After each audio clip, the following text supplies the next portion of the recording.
ओम नमः सिद्धेभ्यः।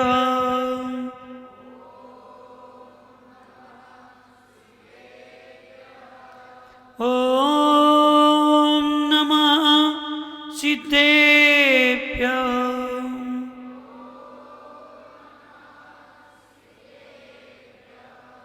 ओम नमः सिद्धेभ्यः।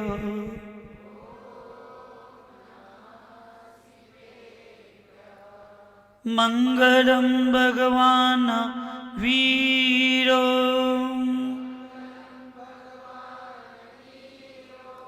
मंगलम गौतमोगनी मंगलम कुंद कुंदाद्यो जैन धर्मो सुमंगलम सर्वमंगलमांगल्यम सर्वकल्याणकारकम प्रधानं सर्वधर्माणां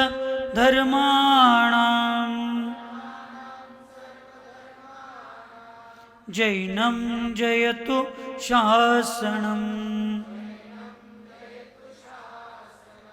वन्दे विद्यासागरम्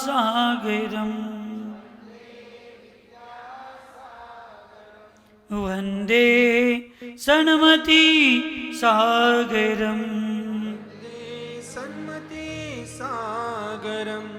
वंदे चंद्रप्रभ सागरम। दोन्ही हात वर करून जोरानं जय कर द्यायचं। जय लोक पंच परमेष्ठी भगवान की जय हो। अहिंसामय विश्व धर्म की जय हो। सिद्धांत शास्त्र की जय हो। चारित्र चक्रवर्ती 20वीं सदी के प्रथमाचार्य शांति सागर जी महाराज की जय हो। परम पूज्य आचार्य अकंपणाचार्य महामुनि राज की जय हो। परम पूज्य मुनि विष्णु कुमार महामुनि राज की जय हो। चारित्र चक्रवर्ती प्रथमाचार्य शांति सागर जी महाराज की जय हो। संत शिरोमणि आचार्य गुरु विद्यासागर जी महाराज की जय हो। शांत मूर्ति वत्सल रत्नाकर आचार्य गुरुवर सन्मति सागर जी महाराज की जय हो। 3 करोड़ 9 करोड़ महामुनि राजों की जय हो। आज के आनंद की जय हो। जय बोलो परम पूज्य युवा सम्राट क्रांति रत्न निर्यापक आचार्य श्री 108 श्री चंद्रप्रभ सागर जी मुनि महाराज की।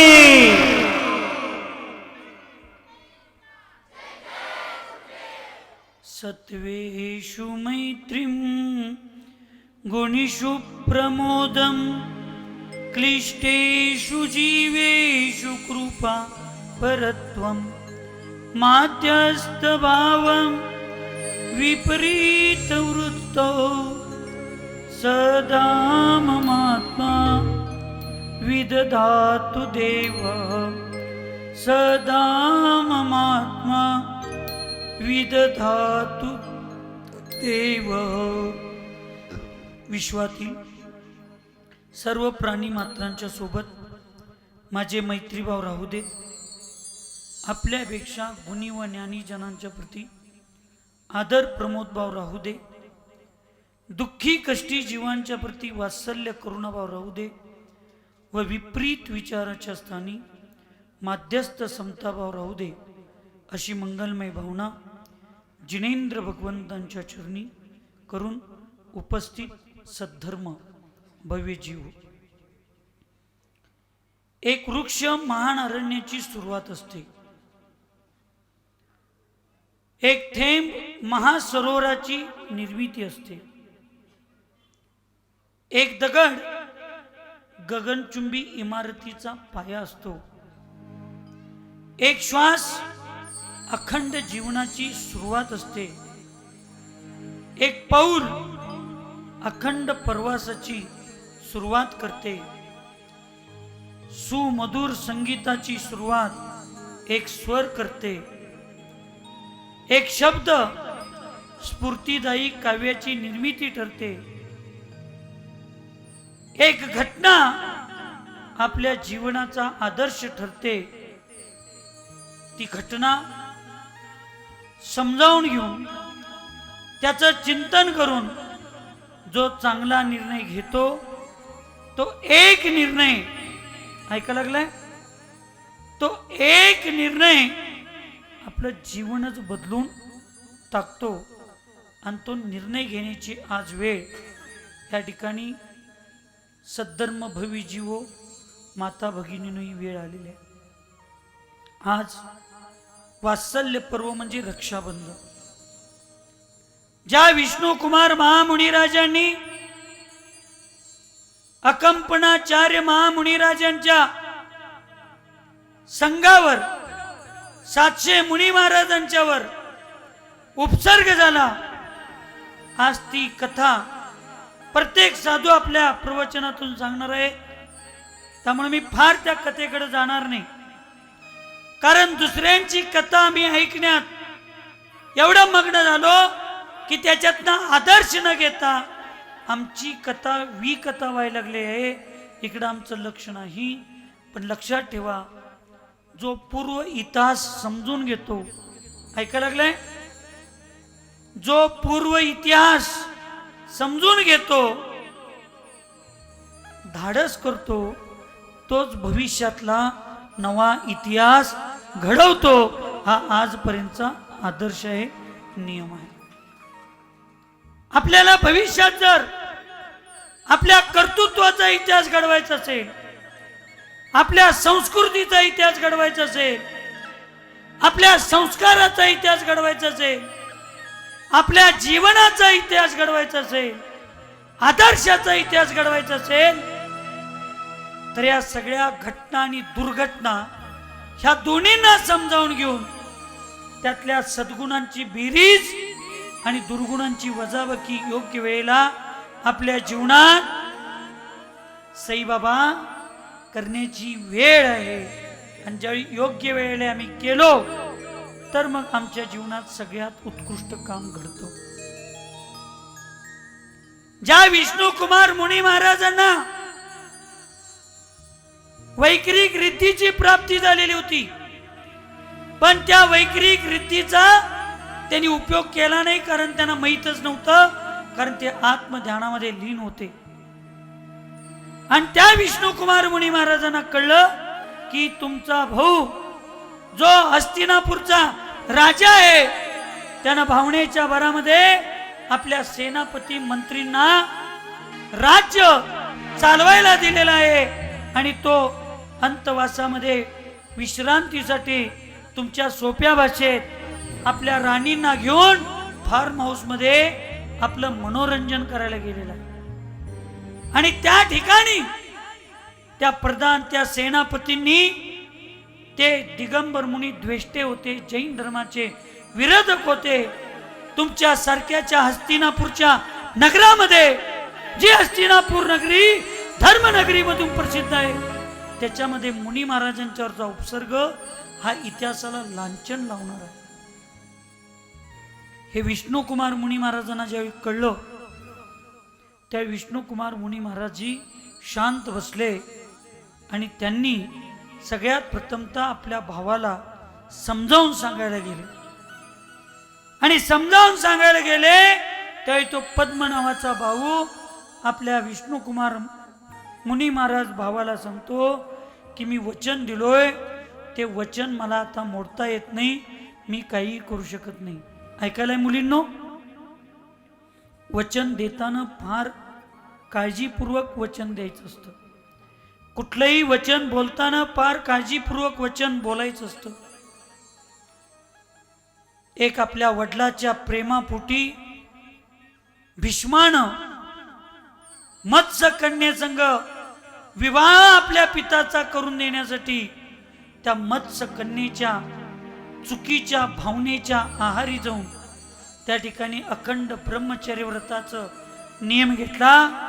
आणि तिथून वास्तविक तुम्ही सगळीजण म्हणताय द्रौपदीमुळं महाभारत घडलं, खरं महाभारत घडलं त्या मत्स्य कन्येच्या चुकीच्या विचाराला बळी पडलेल्या भीष्माच्या प्रतिज्ञेमुळं.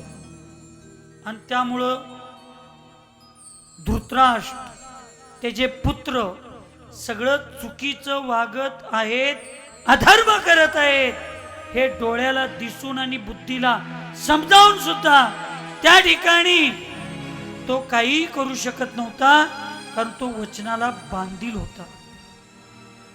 वचनाला बांधील होता.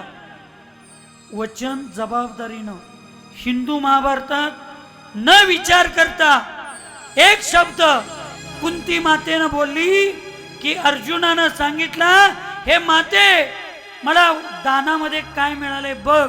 तो ज्यावेळी द्रौपदीला जिंकून आला, ऐकायला सगळीजण, प्रवीण दादा, कुंतीला कळलं नाही, बिन विचार करता बोलली की अर्जुन ज्यावेळेला त्या स्वयंवरामध्ये द्रौपदीला जिंकून आला आणि सहज म्हणला, माते बघ मला दानामुळे काय मिळालंय. त्यावेळी ती देवाची पूजा करत होती आणि भावनेच्या भरात फटकन म्हणली, जे मिळाले ते 5 जण भाऊ वाटून घ्या. आणि म्हणून द्रौपदीला 5 भावांच्या मध्ये वाटणी करून जगायची पाळी आली. त्यावेळी युधिष्ठिर म्हणतो, जबाबदारी व्यक्तीनं न समजून घेता कोणतीही गोष्ट बोलायची नसते.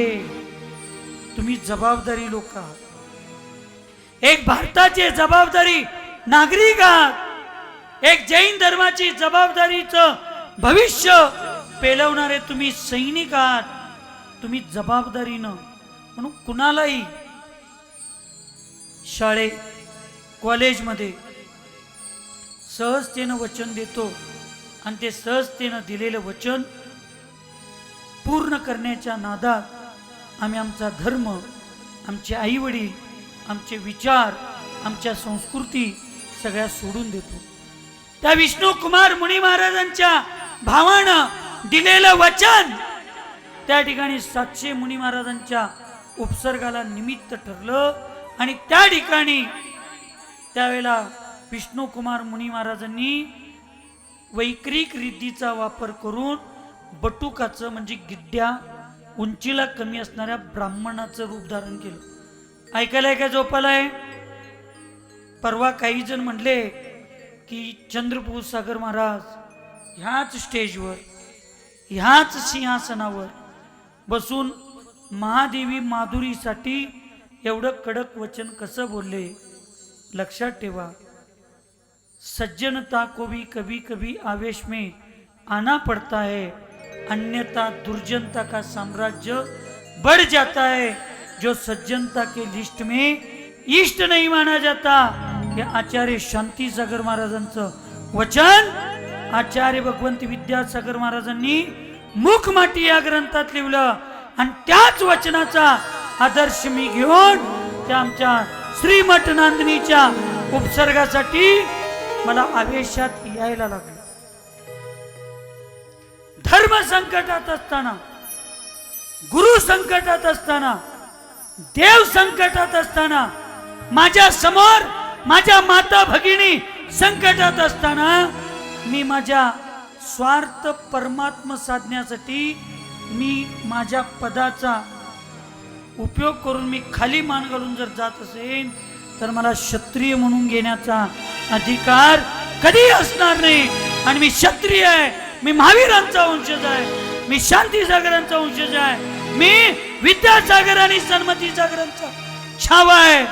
माझ्या डोळ्यासमोर जैन धर्म, भारत देश आणि माझ्या माता भगिनींच्यावर संकट आलं तर द्रौपदीचं वस्त्रहरण होताना श्रीकृष्ण जसा आला तसा हा श्रीकृष्ण तुमच्या द्रौपदीसाठी 24 तास 12 महिने उपस्थित असे.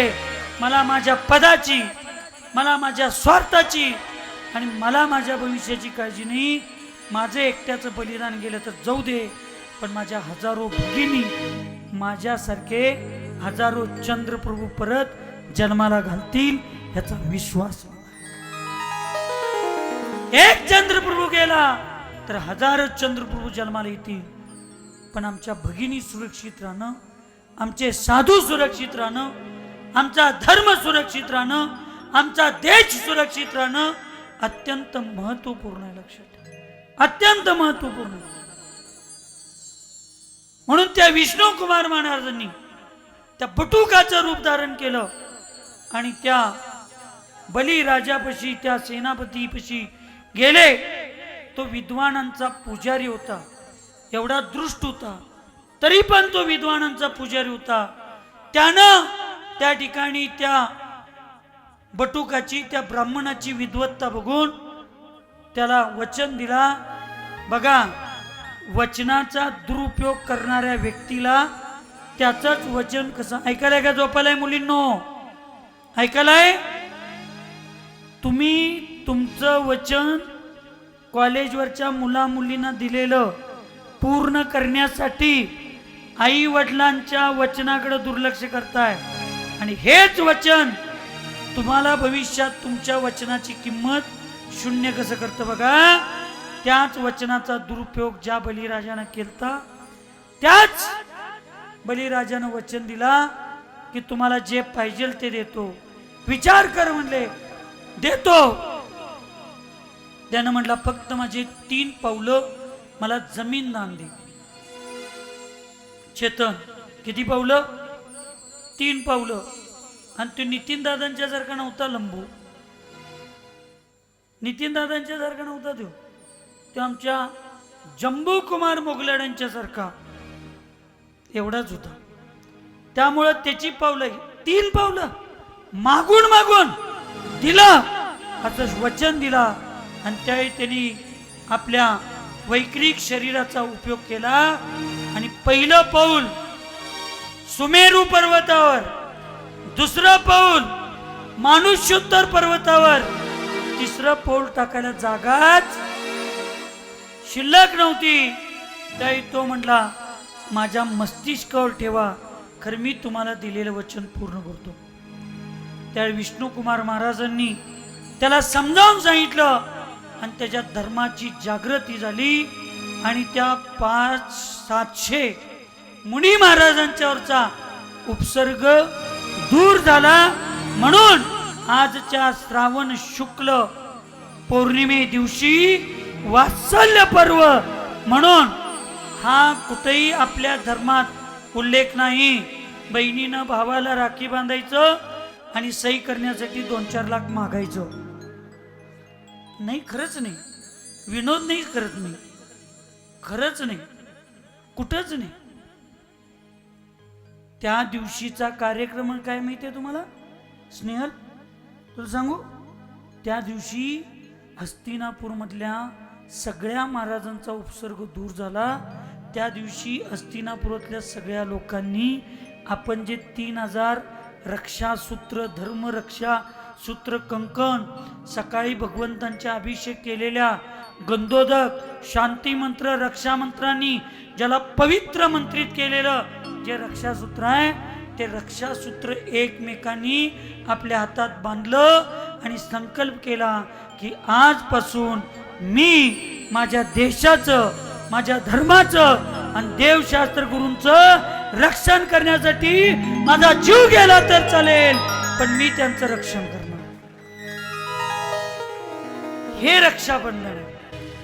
देशाची रक्षा करण्याचं बंधन स्वतःमध्ये घालायचं, धर्माचं रक्षण करण्याचं बंधन स्वतःमध्ये घालायचं, आई वडिलांच्या रक्षणाचं बंधन स्वतःमध्ये घालायचं आणि आपल्या चारित्र्याच्या, हे बप्परची बुरगी गब्बार,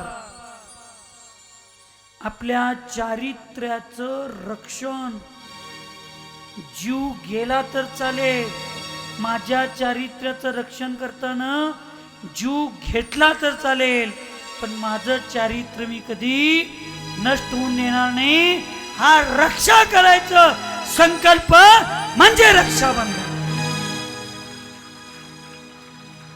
म्हणजे रक्षाबंधन. रक्षाबंधनाचा अर्थ काय? आपल्या चारित्र्याची रक्षा करणं, आपल्या धर्माची रक्षा करणं.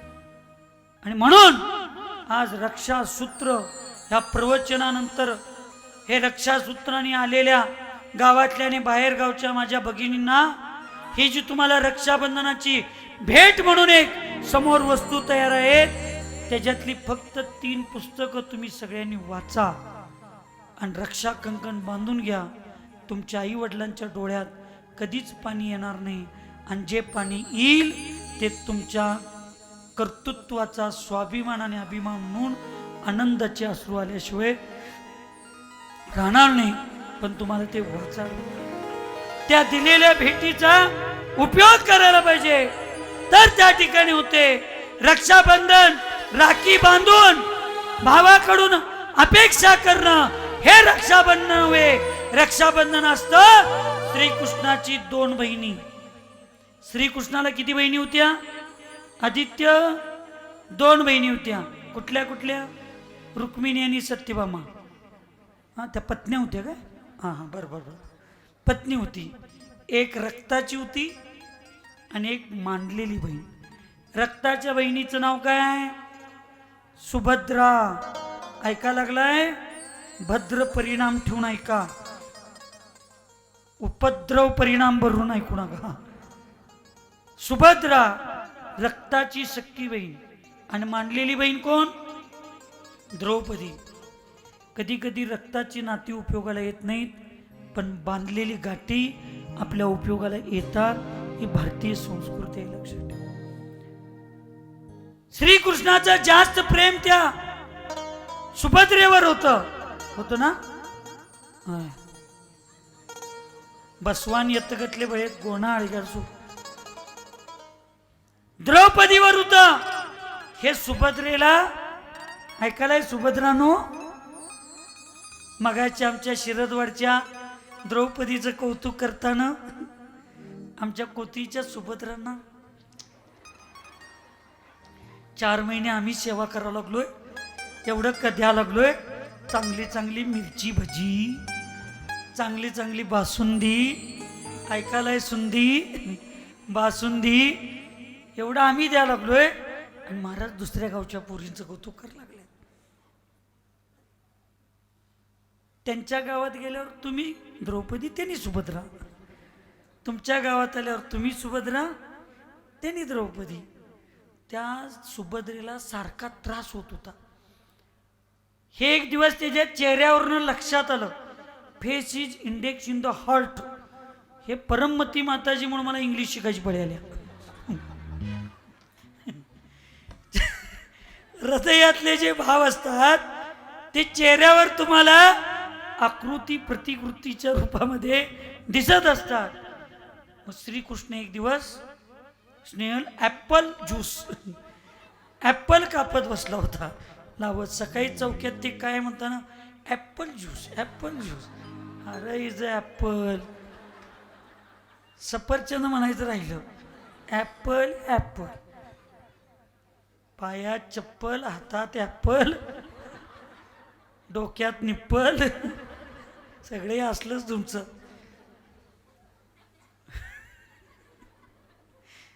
सफरचंद थोडी लावत बसला होता आणि एकदम त्याच्या हाताला चाकू लागला आणि जोरात ओरडला, चाकू लागला, चाकू लागला. असा हात घेतला, बोटात धरला, बोटात तोंड घातलं, हे तोंडात बोट घातला. सुभद्रा तिथंच होती. सुभद्रा पळा लागली. दादाला चाकू लागा, चाकू लागला, कापडाना कापडाना. सगळ्या राजमहल फिरली. हे वाक्य कुणाकडे गेलं? द्रौपदीच्या कानावर गेलं आणि द्रौपदी पळत पळत पळत आली. श्रीकृष्ण हात असं झाडत होता. द्रौपदीनं आपल्या अंगावरच्या साडीचा पदर फाडला आणि पटकन त्याच्या हाताला बांधली. तेवढ्यात सुभद्रा मग घेऊन आली. काय? कापड. बघतात तर श्रीकृष्णाच्या हाताला काही लागलंच नव्हतं. त्याही सुभद्राला म्हणतो, श्रीकृष्ण, एवढं तुझ्या भावावर प्रेम होतं तर तुला साडी होती का नव्हती? तुझ्या साडीला पदर होता का नाही? तुला भावाच्या बोटापेक्षा तुझी साडी महत्वाची वाटली आणि द्रौपदीला साडीपेक्षा भावाचं बोट महत्वाचं वाटलं, म्हणून माझं प्रेम तिच्यावर जास्त. जी बहीण भावाच्या साडीसाठी रक्षाबंधनला वाट बघते, भाऊबीज वाट बघते, ती बहीण नव्हे, ती व्यापारी आहे. आणि जी बहीण भावाच्या संसारामध्ये आनंद देण्याचा काम करते, स्वतःचं योगदान देते, तीच खरी बहीण असते. म्हणून द्रौपदी सारखी बहीण व्हा, सुभद्रा सारखी बहीण होऊ नका, द्रौपदी सारखी.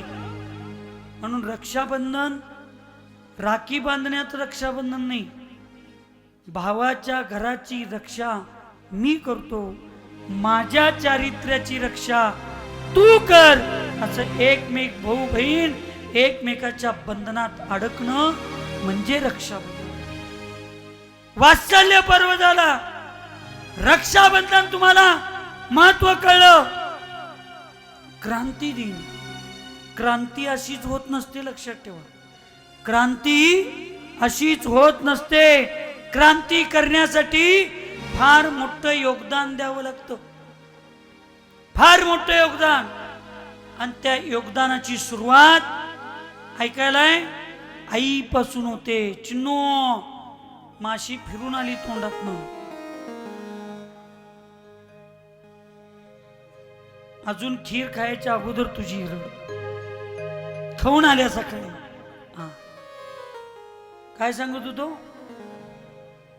क्रांती दिन, आणि ती क्रांती घडवण्याची ज्योत ऐकायलाय आपल्या मुला मुलींच्या मध्ये जागृत करणारी आई असते. आई आत्म्यामध्ये ईश्वरत्व प्राप्त करून देणारी कला म्हणजे आई, शक्ती म्हणजे आई. आणि जिवंतपणे संस्कार मेलेलं जिवंत चालतं फिरतं प्रेत म्हणजे मम्मी.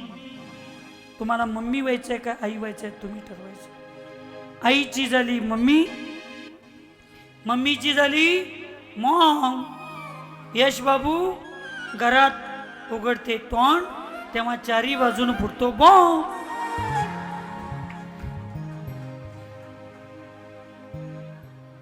आपल्याला मम्मी व्हायचंय का आई व्हायचंय? ऐकू येत नाही. आई व्हायचंय काय मम्मी व्हायचंय? म्हणून आयांनो, आज रक्षासूत्र बांधताना संकल्प करा, मला आई व्हायचं आहे. आणि तुम्ही सगळ्यांनी रक्षासूत्र बांधताना संकल्प करा, मला चंदन बालावायचं आहे. आजचा कार्यक्रम सार्थक. अशीच एक आई झाली. कोण? श्यामची आई. कोण? ऐकायलाय? त्या श्यामच्या आईनं, श्याम उन्हाळ्याच्या दिवसात आंघोळ करून येत होता, सम्येत जसा आता दमून आला तसं, असं घाम फुटला होता श्यामला. आणि उन्हाळ्याचे दिवस, पूर्वी घराच्या बाहेर अंगणामध्ये एक दगड असायचा आणि त्या दगडावर आंघोळ करण्याची पद्धत असायची पुरुषांची. महिला आत आंघोळ करत होत्या. ऐकायला काय झोपालाय?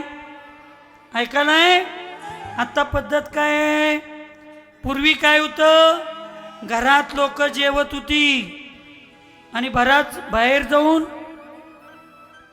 सोडत होती. आता चेतन बाहेर खाऊन यायचं आणि घरात पवित्रता संपली. मर्यादा विनोद समजू नका. म्हणून पूर्वी किती संकट आलं तर आमच्या भगिनी, आमच्या महिला कधी आत्महत्या करत नव्हत्या, सोडचिठ्ठीचा विचार करत नव्हत्या.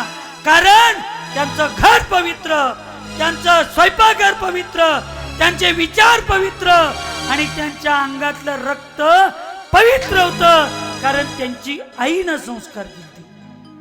आमच्यावर संस्कार करणारी कोण आहे? मम्मी. स्वतःला काही कळत नाही आणि दुसऱ्याचं काय ऐकायचं नाही, असे एक्स्ट्रा गुण असणारी आमची कोण? भीमा दादा, तुमची आऊ आहे म्हणून तुम्ही इथं आलाय. तुमची आऊ जर मम्मी असती तर तुम्ही इथं आला नसता. तुमची आऊ जर मम्मी असती तर अपूरसागर महाराजांच्या चातुर्मासात प्रतिमा घेतली नसती. तुमची आई जर मम्मी असती तर परवा सुतक असताना सुद्धा पायरीवर येऊन भगवंतांचं दर्शन केली नसती. तुमची आई आहे म्हणून तुम्ही आज या ठिकाणी सगळ्यात पुढं धर्म ऐकायला बसलाय. लक्षात ठेवा. म्हणून तुम्ही धर्म ऐका. त्या आईच्या डोळ्यात कधीही दुःखाचे अश्रू येतील असं कधीही कोणी वागू नका.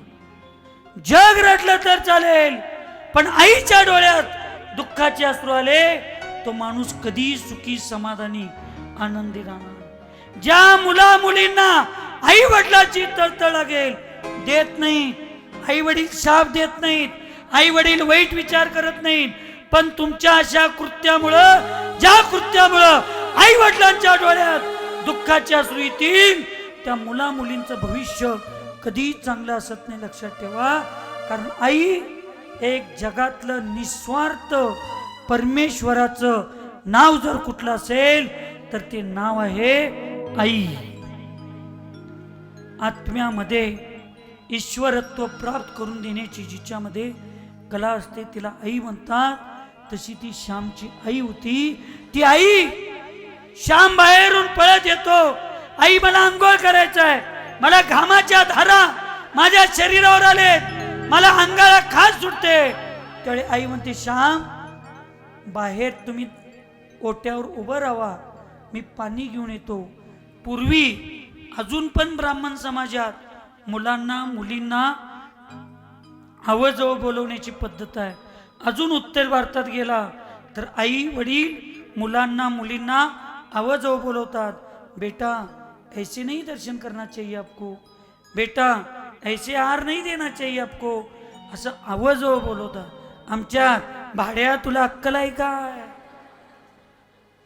सुरुवातच आमची पवित्र वाक्याने होते. ते पोरग्याचं मंगलाचरण आयुष्यावर असत. विनोद नाही मी करत, तुमच्या आयुष्याचा विनोद होऊ नये म्हणून मी सांगायला लागलो. लक्ष. आई म्हणते श्याम बाहेर थांबा, मी पाणी घेऊन येते.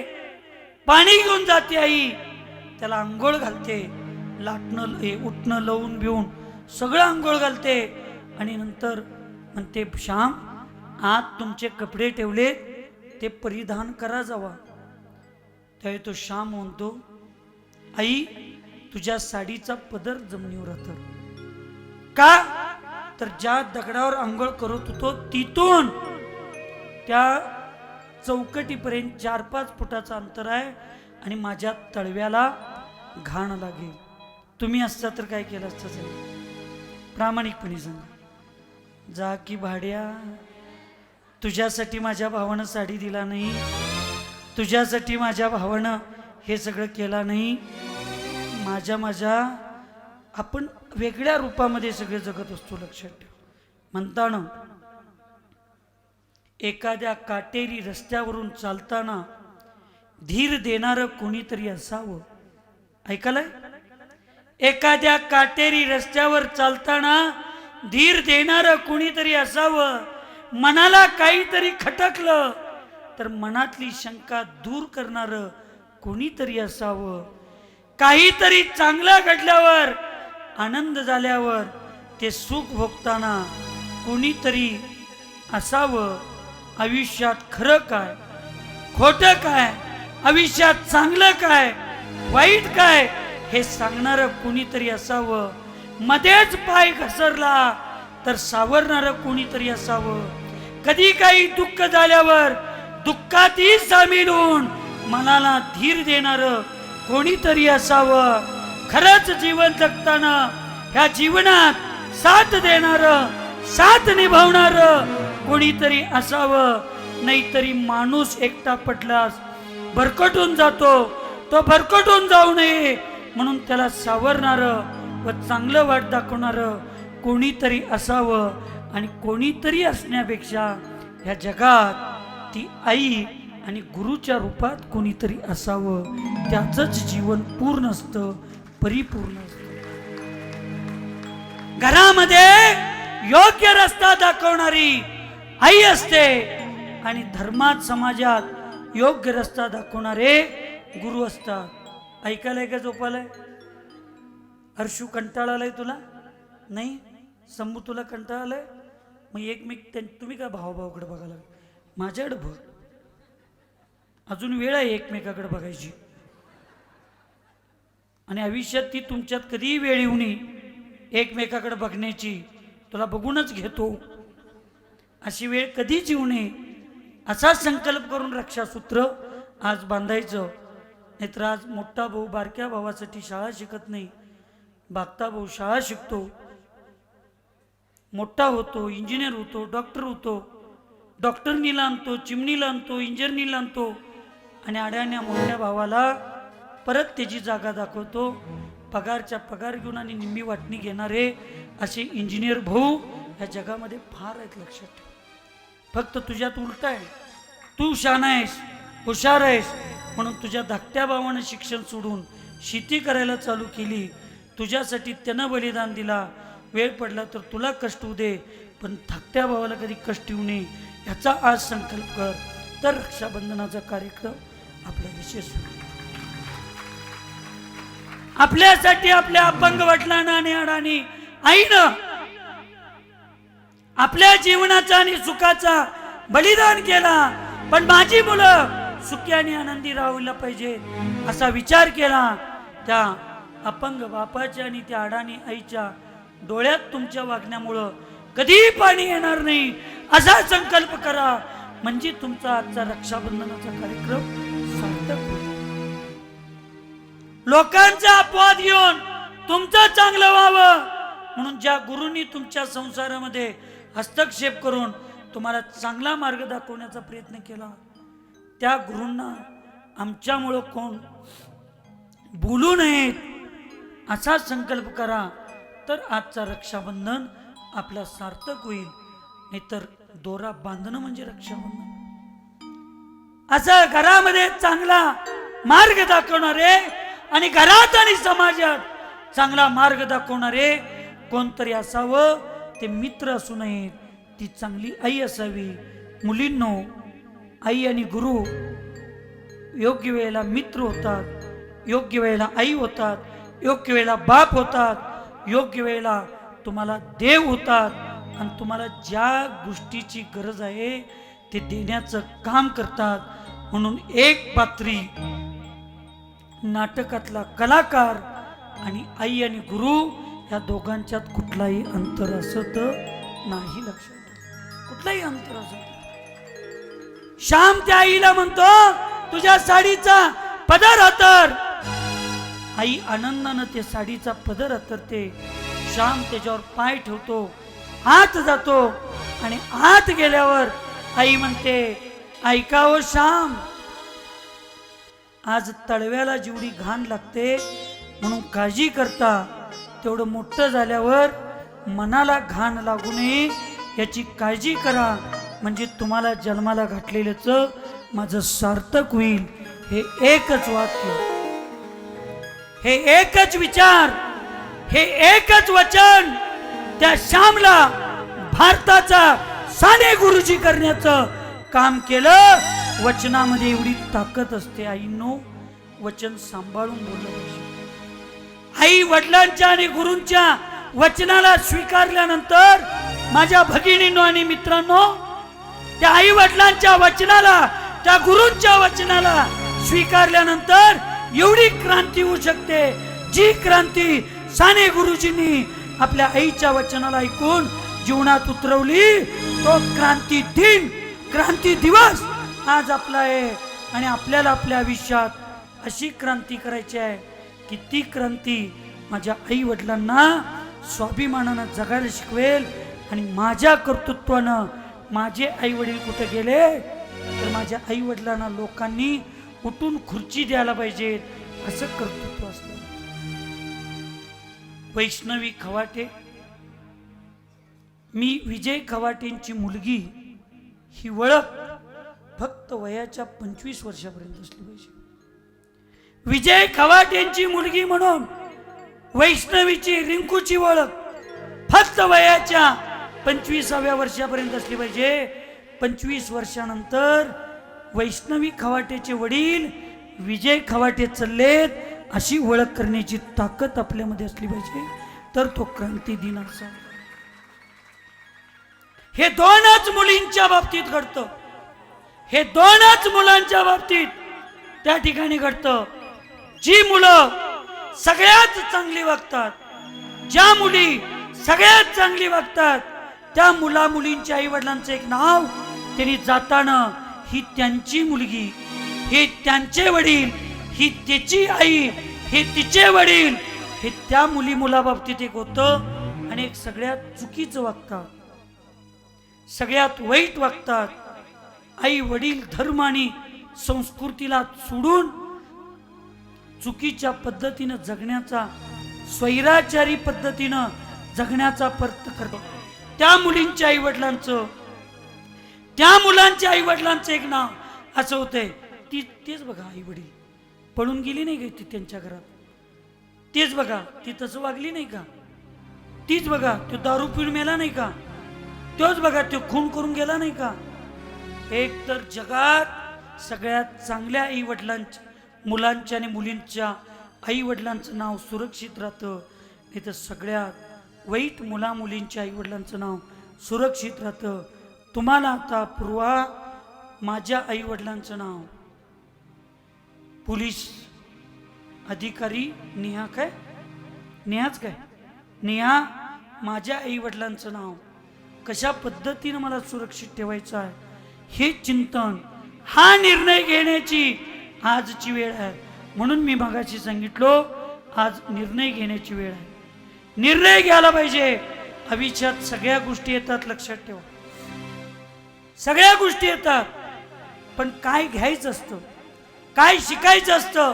संकटाला तोंड द्यावे, वेळेला महत्व द्यावे, बुडत्याला हात द्यावे, घाबरणाऱ्याला धीर द्यावा, कलावंतांना उत्तेजन द्यावे, ध्येयाला चिकाटी द्यावी, विद्येला विनय द्यावा, शिष्याला सदुपयोग द्यावा, मित्राला प्रेम द्यावं, ईश्वराला भक्ती द्यावी, गुलामाला स्वातंत्र्य द्यावं, शुद्धीताला अन्न द्यावं, मुलाला वात्सल्य द्यावं, आणि गुरुजनांना संतोष, आणि देशाला बलिदान द्यावं. तोच माणूस पवित्र असतो, तोच माणूस पवित्र असतो, आणि तोच भविष्यातला परमात्मा असतो. कारण त्याने त्याच्या स्वतःची सगळी नातं, सगळी कर्तव्य त्यांनी त्या ठिकाणी पूर्ण केले. एक छोटासा दृष्टांत तुमच्या पुढे ठेवतो आणि मी माझ्या वाणीला विराम देतो. एक गाव होतं, गाव कोणतं ऐकू येत नाही, कोथळी. त्या कोथळी गावामध्ये अत्यंत धर्म, अत्यंत अतिथी संविभाग. आज तुम्ही बघितला अतिथी संविभाग. आज कोथळीच्या आमच्या सगळ्या माता तिकडं मंदिराच्या, नवीन मंदिराच्या हॉलमध्ये बसलेत. अतिथी संविभाग सांभाळायला बसलेत, काही खुर्चीवर निवांत बसायला झोपायला मिळतंय म्हणून बसलेत माहीत नाही, पण बसलेत. कोथळी झोपणारं गाव नाही, कोथळी झोपलेल्या लोकांना जाग करणारं गाव आहे. कोथळी अत्यंत धार्मिक गाव आहे, कारण आमच्यासारख्यांना झोपवलेल्या लोकांना जाग करायचं काम वसंतदादांच्या सारख्या व्यक्तीने केलं, आणि तो या कोथळीत जन्मलेला व्यक्ती आहे. म्हणून ही कोथळी गाव आमच्यासाठी पवित्र आहे, लक्षात ठेवा. वीराचार्य अकॅडमी तयार करत असताना एक लहान भावासारखं माझ्यावर प्रेम, एक मोठ्या भावाचं मदत करण्याचं, सहकार्य करण्याचं कार्य ज्यांनी केलं, त्या जंगलात वीराचार्य भवन उभा करताना युधिष्ठिरासारखं माझ्या माग पाठीवर जे उभे राहिले, त्या आचार्य धर्मसेन महाराजांना जन्म देणारं हे कोथळी गाव आहे.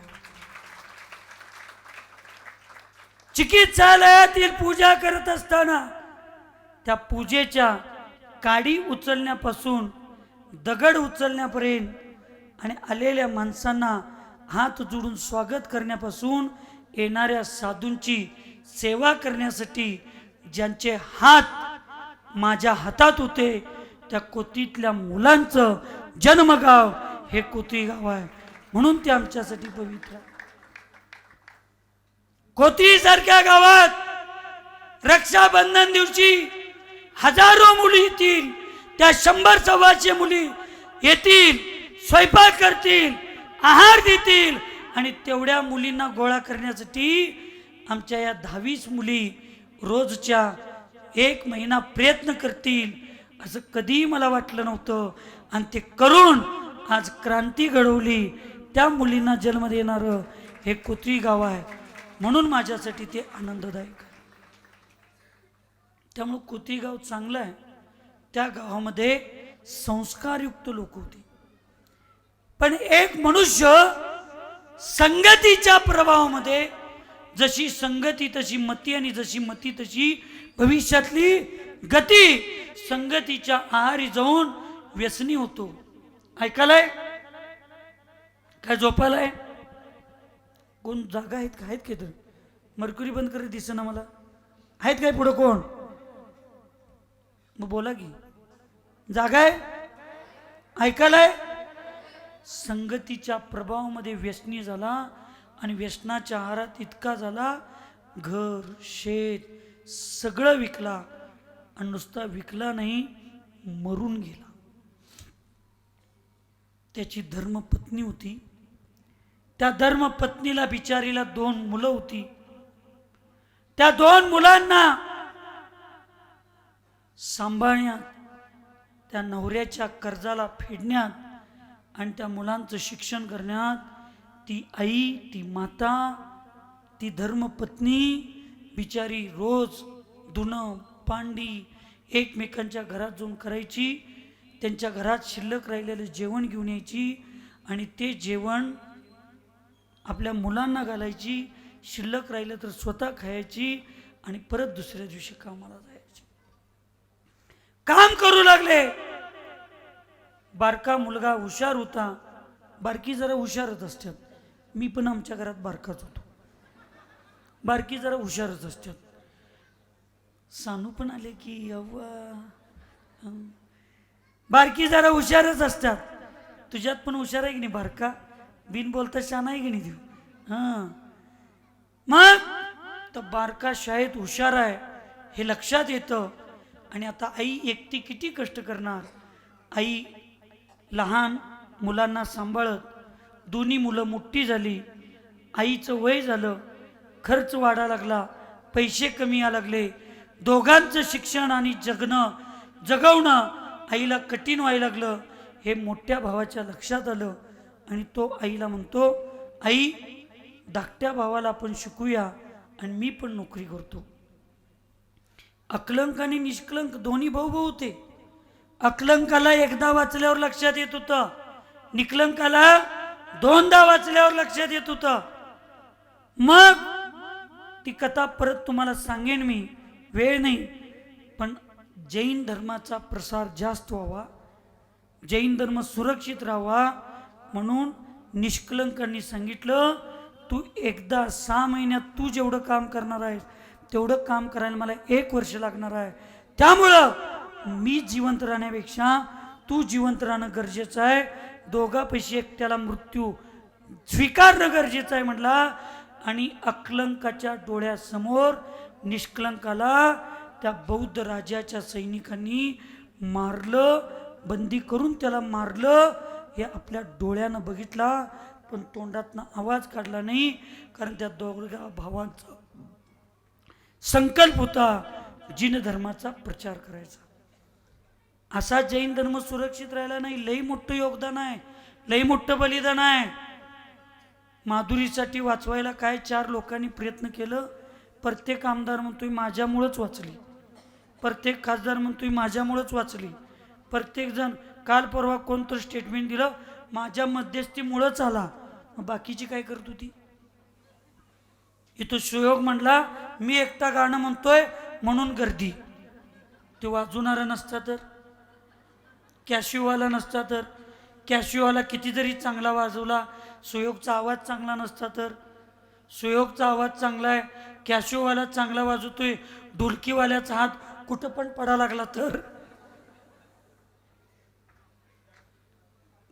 आणि ह्याच्यात मध्ये तो कुठं तर तिसरीकडेच ठोका दिला तर पॅडवाला गाणं चांगलं होईल. आज जी सगळी भक्ती करतात ते एकट्याच्या कर्तृत्वानं नव्हे, सगळ्यांच्या. आज इथं एवढी गर्दी आहे ते एकट्या चंद्रपूर सागरांच्यामुळं नाही. ह्याच्यात श्रुतमती माताजींच्या भक्त आहेत, स्वभावमती माताजींचं मत आहेत, परममती माताजी यांचे काही भक्त आहेत, वीर सागर महाराजांचे भक्त आहेत. ह्या सगळ्यांचा ह्या नद्यांचं एकत्रीकरण आल्यानंतर मग सरळ पाणी नदीचं आल्यानंतर मग इथं समुद्र होतोय. पण समुद्र म्हणला तर सगळं माझं पाणी आहे, सगळं माझं पाणी आहे, होऊ शकत नाही. सगळ्यांच्या संगणाने हे झालं म्हणून असं नाही. पण तो थोरला भाऊ म्हणतो, आई आपण धाकट्या भावाला शिकूया. आई पण होकार देते. थोरला भाऊ बाहेर असणाऱ्या इंडस्ट्रीजमध्ये कामाला जाऊ लागला. एक दिवस ऐका, सकाळ झाली, आई कामाला गेली नाही. 5 ला उठून आवरून कामाला जाणारी आई 7 वाजलं तरी उठली नाही. थोरला मुलगा कामाला गेलेला होता. धाकटा मुलगा उठतो, आईपाशी जातो, आईला उठवतो. तर आईला ताप आलेला होता. आईला काही कळत नव्हतं. आई तापानं फणफणत होती. शेजारी गेला, दिगंबर डॉक्टरना बोलवून आणलं. डॉक्टरांनी तपासलं. डॉक्टरांनी सांगितलं, माझ्याकडे औषध असतं तर मी दिलो असतो, पण आता ताप वाढलाय, हा कमी होणार नाही लवकर. हा ताप कमी करायसाठी तुला जयसिंगपूरला जाऊन मेडिकलमधनं औषध आणायला लागेल. चिठ्ठी घेतला डॉक्टरांच्याकडं. धाकटा मुलगा घरातली भांडी डबा हुडकू लागला. एका डब्यात 10 रुपयाची नोट गावली. एका हातात 10 रुपयाची नोट, एका हातात औषधाची चिठ्ठी घेऊन पळत पळत पळत पळत पळत पळत तो मुलगा पहिली गल्ली दुसऱ्या गल्लीला गेला. जयसिंगपूरला बरोबर चौकात गेला. उजव्या हाताला मेडिकल दिसतंय. आनंद झाला. एवढ्यात तिकडे जाणार इतक्या डाव्या हाताला त्याला काहीतरी कानावर आवाज आला. हळूच त्याची दृष्टी डाव्या बाजूला गेली तर तिथे एक खेळ चालला होता. त्या खेळावर दोरीवर एक सुंदर तरुण मुलगी चालून लोकांचं मनोरंजन करत होती. आणि त्या हलगीचा आवाज त्याला आवडला आणि त्याचं उजवीकडलं पाऊल डाव्या दिशेला गेलं. इतका रम्मान झाला तो. तेवढ्यात थोरल्या भावाला निरोप गेला. थोरला भाऊ घराकडे आला. घरातली अवस्था बघतोय. एकीकडे आई आजारी आहे आणि एकीकडे कधीही शहरात न गेलेला लहान भाऊ शहरात गेलाय. एकीकडे भाऊ, एकीकडे आई. काय करायचं कळना. आईला शेजारच्या 2 बायकांना आणून बसवतो. पळत पळत पळत तो थोरला भाऊ परत जयसिंगपूरच्या दिशेनं जातो. मेडिकलमध्ये जातो आणि विचारतो, माझा भाऊ आलता का दिगंबर डॉक्टरांची चिठ्ठी घेऊन? कोण नाही आलं. कुठं गेला हा? चुकला काय? काय झालं? हे टेन्शन असताना त्याचं लक्ष त्या वाजणाऱ्या आवाजाकडे गेलं. तो पळत पळत तिथे गेला. सगळ्यांना सारत पुढे गेला तर तो भाऊ त्या मुलगीचा डान्स आणि नृत्य बघण्यामध्ये तल्लीन झालेला होता. थोरल्या भावाला राग आला. तो धाकट्या भावापाशी गेला आणि खाड दिशेने कानाखाली मारला. अरे तुझी आई आजारी आहे? अरे होय. पळत पळत पळत 2 जण भाऊ मेडिकलमध्ये जातात. आत आवाज आला इकडं. मेडिकलमध्ये जातात आणि त्या मेडिकलमध्ये गेल्यानंतर त्या हातातली चिठ्ठी देतात. हातातली चिठ्ठी घामाने भिजली होती, अक्षर पुसली होती. दिगंबर डॉक्टरांना फोन करतात. त्यांना खाली बसा म्हणून शांत. आत्ता येऊन बोलत बसू नका. ती चिठ्ठीवरचे अक्षर पुसले होते. दिगंबर डॉक्टरांना फोन करतात. औषध फोनवरनं घेतात.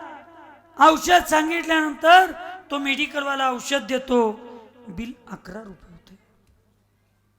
यांच्याकडे बिल पैसे किती होते? 10 रुपये. ती दोन्ही मुलं त्या मेडिकलवाल्याला हात जोडून सांगतात की बाबा उद्या दिवसभरून आम्ही 2 भाऊ तुझ्या चाकरी करतो, खरे 1 रुपये कमी असला तरी औषध दे. मेडिकलवाला म्हणतो औषध देत नाही. 2 जण त्या मेडिकलच्या पुढं कट्ट्यावर जाऊन डोकीला हात धरून बसलेले असतात. तोपर्यंत एक धनिक श्रीमंत धार्मिक माणूस मेलेला होता. त्याला अंतिम संस्कार करण्यासाठी लोक नेत होती आणि त्या श्रीमंत माणसाच्या त्या प्रेतावर पैसे उधळायची पूर्वी पद्धत होती. त्या प्रेतावर उधळलेले पैसे 1 रुपयाचं नाणं गणगळत आला आणि या धाकट्या मुलाच्या पायात पडलं. धाकट्या मुलग्याला आनंद झाला. तो 1 रुपये घेतला. तेवढ्यात थोरला भाऊ म्हणतो, अरे आपल्या आईनं आपल्याला काय शिकवलंय? फुकटचं कुणाचं घ्यायचं नसतं आणि मेलेल्या मड्यावरचे पैसे वापरायचे नसतात, सोड. तो धाकटा म्हणतोय, जिवंत माणसं उपयोगी आली नाही दादा, मेलेला माणूस उपयोगाला आला.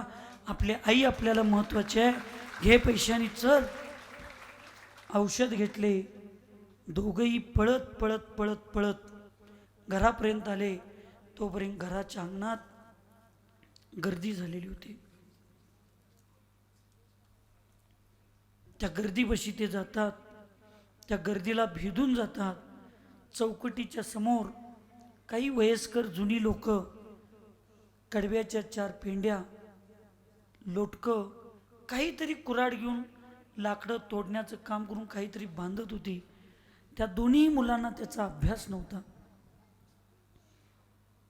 ती दोन्ही मुलं आत जातात. तर का आईच्या नाकामध्ये कापसाचा बोळा दिसला.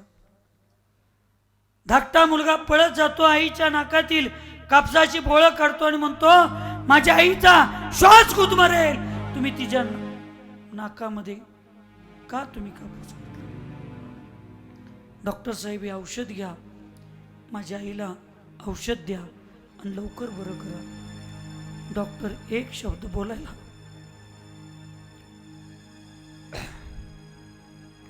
तयार नाही.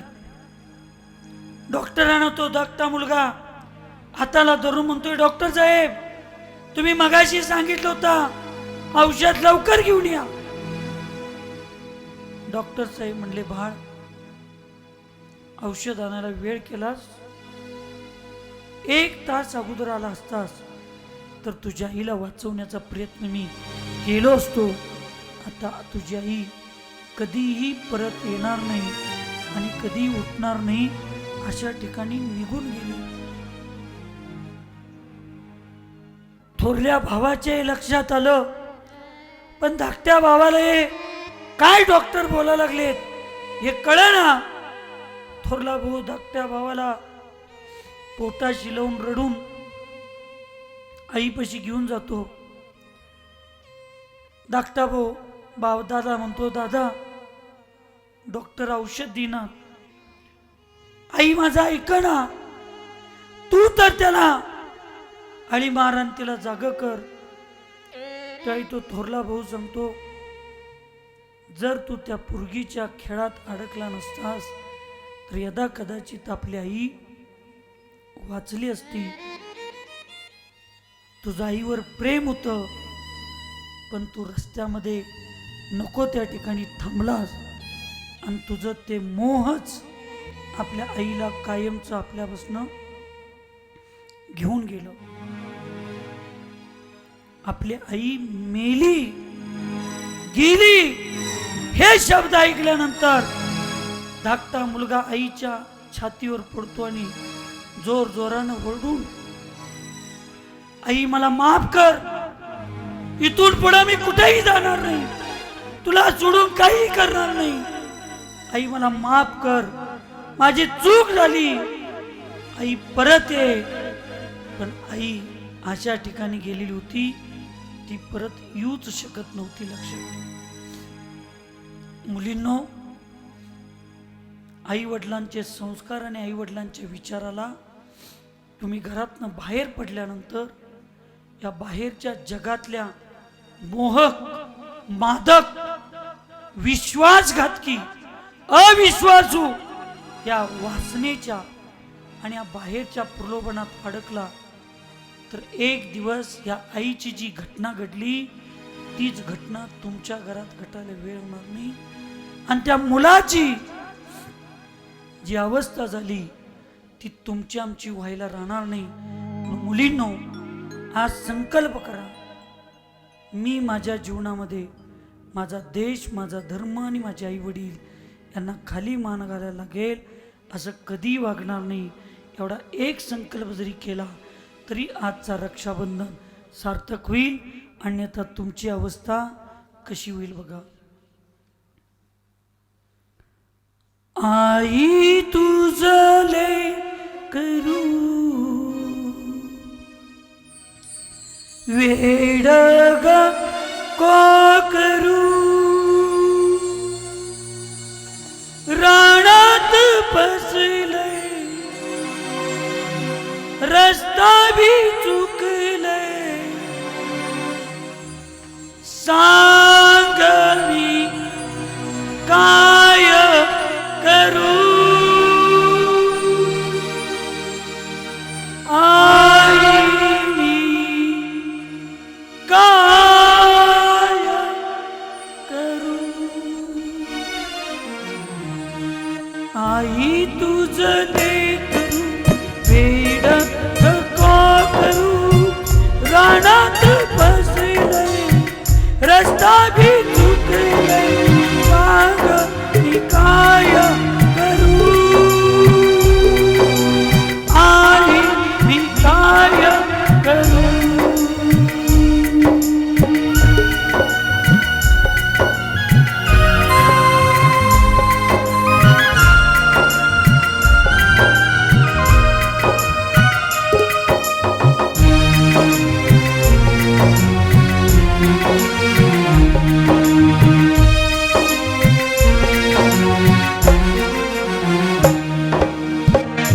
या दुनियेची प्रीतच न्यारी आजचा मैत्र उद्याचा वैरी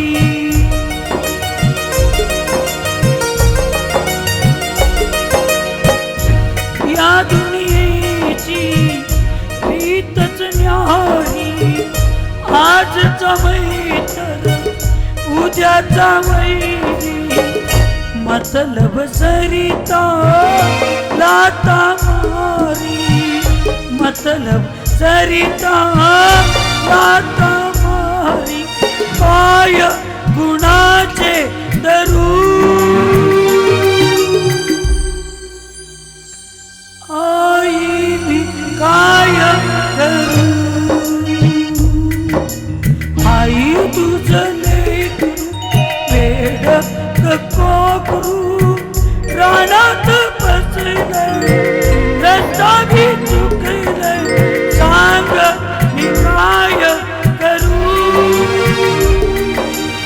आई मी काय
कृपा करू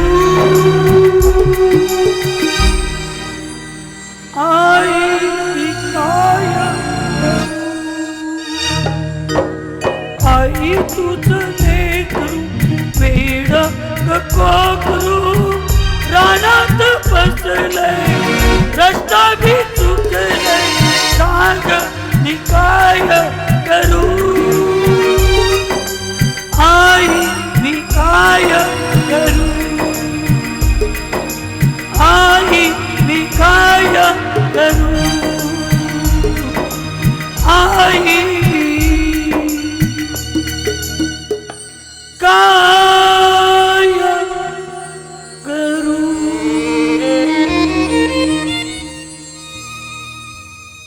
या गीतातील मुलासारखी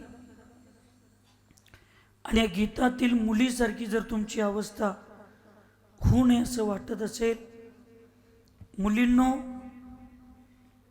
4 दिवसाचं सुख बघून तुम्ही आई वडिलांच्या विश्वासाला ठोकरून जे जाता ते कधीच सुख तुम्हाला मिळणार नाही आणि परत आल्यावर आई वडिलाचे दरवाजे कधी उघडे असणार नाही.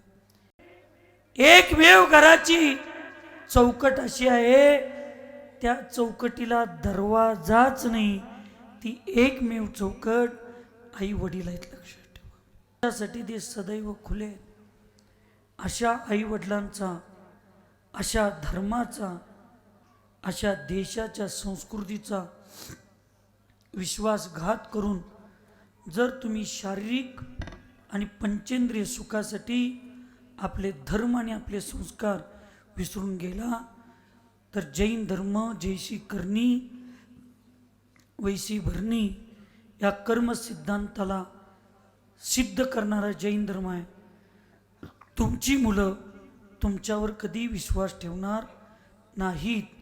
म्हणून आजच्या रक्षाबंधन पर्वाच्या निमित्तानं आपल्या आईवडिलांच्या वात्सल्याला जागा, स्वतःच्या चारित्र्याची आणि धर्माच्या रक्षणाचं बंधन स्वतःला घाला आणि स्वतःच्या आयुष्यामध्ये एक चांगली उज्ज्वल क्रांती घडवा.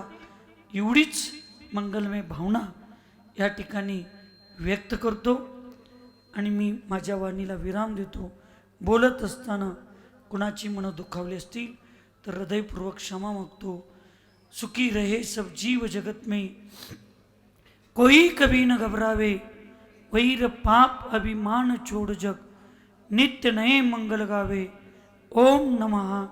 सबको क्षमा, सबसे क्षमा.